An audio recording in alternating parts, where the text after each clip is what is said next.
Magandang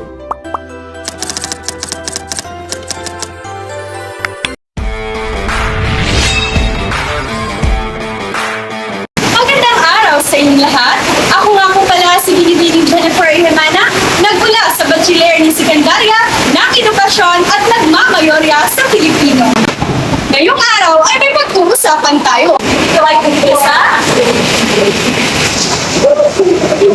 paglitan ng kasanayan sa pagbasa.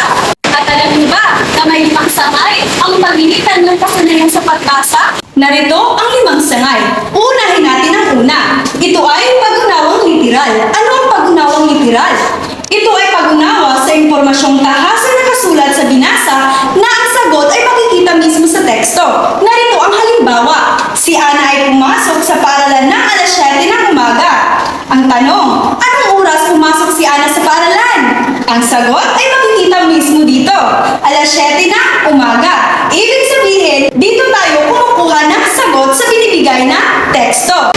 Ngayon naman, ay magsisimula tayo sa pangalawang sangay. Ito ay tungkol sa mapanuring pagbasa. Ito ay magsusuri kung ang impormasyon ay tama, makatubuhanan, may sapat na ebidensya at mapagkatiwalaan. Halimbawa, may nabasa kang balita sa social media. Sinurin mo muna kung ito ay mula sa mapagkatiwalaang website bago mo ito pinaniwalaan at ibinahagi. Kaya mahalaga talaga na kapag tayo ay nagsasaliksik, mahalagang ang impormasyon na ating kinukuha ay nanggaling mismo sa mapagkatiwalaang website. Ngayon naman ay tutungo tayo sa pangatlong sangay. Ito ay masusing pagbasa. Ang masusing pagbasa, ito ay maingat at detalyadong pagbabasa upang lubos na maunawaan ang bawat bahagi ng teksto. Upang lubos na maunawaan natin, narito ang halimbawa sa masusing pagbasa. Binasa ng estudyante ng paulit-ulit ang panuto ng pagsusulit upang matiyak na tama ang kanyang gagawin. Ngayon naman ay tutungo tayo sa pang-apat. Ito ay malikhaing pagbasa. Ito ay paggamit ng imahinasyon at sariling ideya batay sa binasa.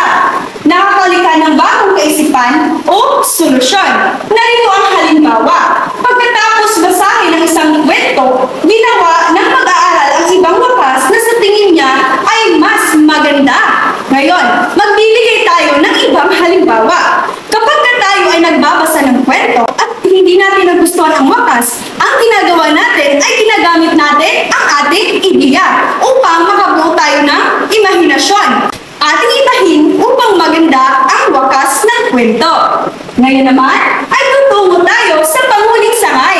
Ito ay tungkol sa pagpapahalaga sa binasa. Ito ay pagkuha ng aral, pagpapahalaga at mabuting kaisipan muna sa binasa at paglalapat nito sa tunay na buhay.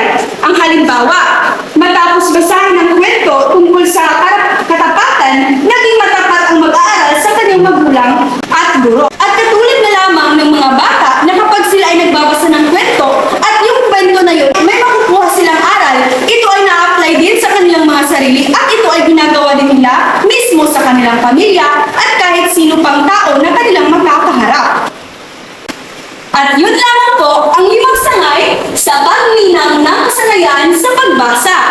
Yun lamang po, maraming salamat.